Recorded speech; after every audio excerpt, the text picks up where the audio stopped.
She woke up in a hospital room with no memory of the last 3 months. They told her it was treatment, but it was something far worse.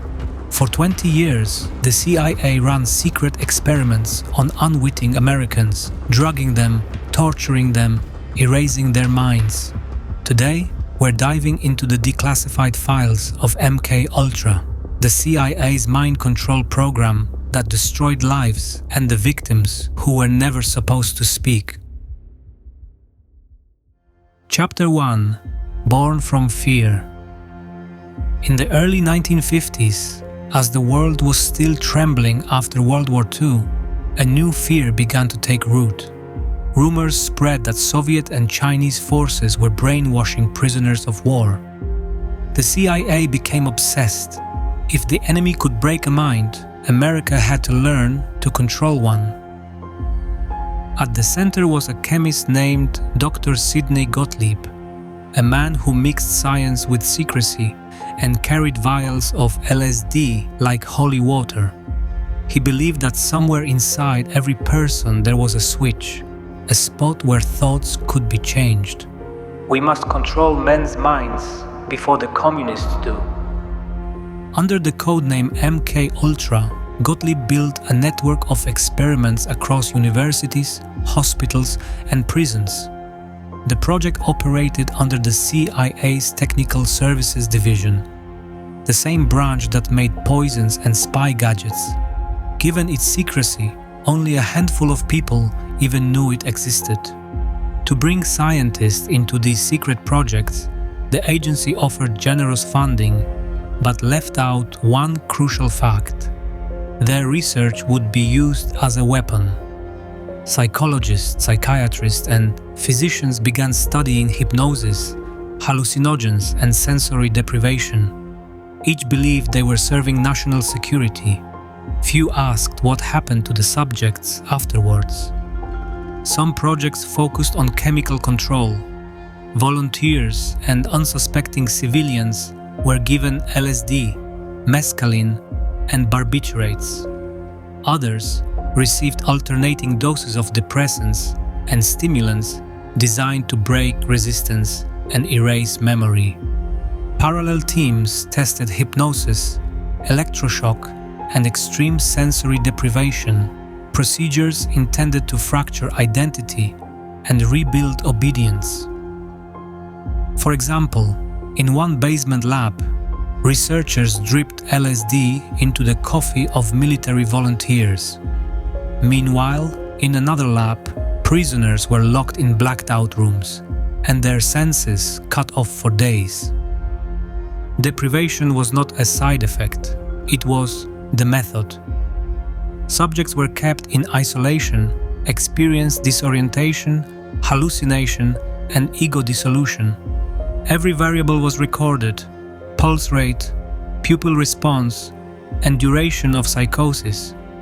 Data sheets filled with phrases like "subject experienced ego loss" and "temporary personality disintegration." It is not a question of ethics. It is a question of results.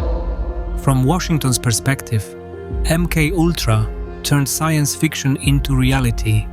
It offered the chance to turn people into puppets or patriots into weapons. But beneath the fluorescent lights, it was simply human suffering, rewritten as research. As the experiments continued, it became harder to tell who was really in control, the subjects or the scientists themselves. Chapter 2: The Human Experiments. Some of the test subjects, unaware of the nature of the program, never learned what had been done to them. Those who remembered anything could only recall fragments, flashes of light, strange voices, and hours missing from their lives. At a hospital in Montreal, the story took a darker turn. Dr. Ewan Cameron, one of the world's most respected psychiatrists, believed he could rebuild broken minds by erasing them first. His patients came seeking help for depression or anxiety. Instead, they were drugged, shocked, and kept unconscious for weeks. Under Cameron's supervision, patients were subjected to massive electroshock, up to 40 times the clinical limit, combined with hallucinogens and recorded messages repeated for days. The intention: to erase the personality, then rebuild it from zero. The patients were told it was therapy. The agency called it psychic driving research. They played messages in my ears while I slept over and over until I forgot who I was. Cameron called it psychic driving.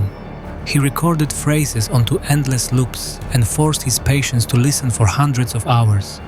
When they woke, they had forgotten families, names, even how to use a spoon. Across the border in the United States, they conducted its own experiments on soldiers and federal inmates. Some volunteered hoping for addiction treatment. Instead, they received increasing LSD doses for 77 days. Others never volunteered at all.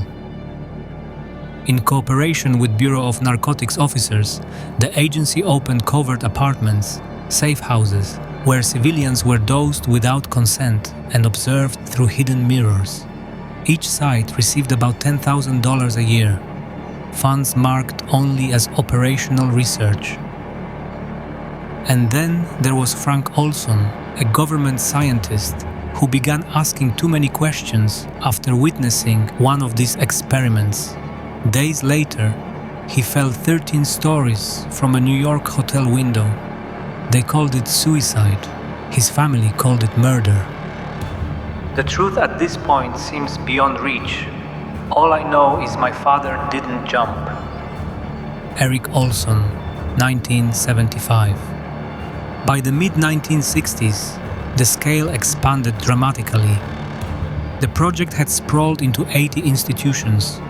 Each institution operated under front organization with vague names such as the Society for Human Ecology. Few participants ever learned they were part of a CIA operation. Professors signed research grants unaware they were contributing to an intelligence program built on deception. For victims, the damage was irreversible. Some lost decades to psychiatric wards. Others spent their lives trying to prove what happened to them, only to be told it was all in their heads. MK Ultra promised control, but instead showed how fragile the mind truly is and how easily trust can be used as a weapon. Chapter 3: Exposure and the Ghosts That Remain. In 1973, as the Watergate scandal tore through Washington, CIA Director Richard Helms issued a final order: destroy everything. Tens of thousands of MKUltra documents were shredded, burned, and erased, making the program's true scale nearly unknowable. Yet some survived by accident. A few misfiled boxes were simply overlooked in a warehouse. Among those files were receipts, audit memos, and internal warnings. Inspectors had already concluded that the testing of substances on unwitting citizens posed excessive risk to the agency. But the program continued for another decade, hidden under new project names. As a result, when the truth surfaced in the mid-1970s, the shock was global. The church committee hearings revealed only fragments: budgets for behavioral modification, payments to universities, and evidence of secret testing on civilians. Newspapers splashed headlines about mind control experiments, LSD, and human guinea pigs. But with most files gone, accountability vanished. Gottlieb quietly retired. Cameron was already dead. The survivors received silence, and in rare cases, token settlements years later. For a brief moment, America promised reform. Congress passed new oversight laws and ethical codes for experiments. Yet, over time, the story faded from public view. If 9/10 of the evidence was burned, What else might still lie buried? In the era of psychological operations, digital surveillance, and algorithmic influence, mind control is no longer a thing of the past. It has evolved to become quieter, cleaner, and harder to detect. MK Ultra began as a weapon of fear.